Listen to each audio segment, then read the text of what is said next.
بیان کا مقصد کیا ہوتا ہے؟ بس میں 2 لفظوں میں بیان کا مقصد بتاتا ہوں۔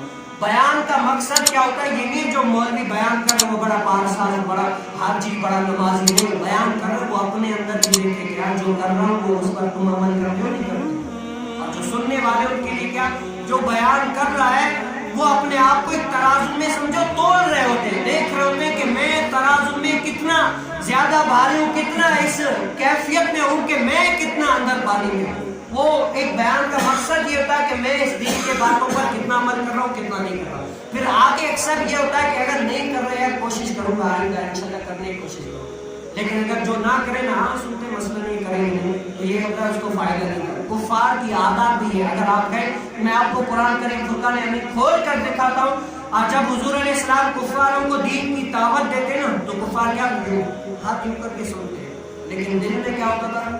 صحیح ہے بول رہے لیکن عمل نہیں کرے، عمل نہیں کرے۔ وہ ایسے کرتے، لکھا ہے کہ کافر ہو کر مر گئے۔ عتبہ بن شیبہ، ابو جہل، ابو لہب کو حضور علیہ السلام دعوتیں دیا، حتیٰ کہ مٹھی میں جو کنکر تھے انہوں نے بھی بولا کہ یہ حضور علیہ السلام ہے جو آخری نبی ہے، کنکروں نے بھی گواہی دی، لیکن کیا دل میں یہ کہ ہم نہیں مان رہے، کافر ہو کر مر گئے، ایمان نہیں لے کر آئے۔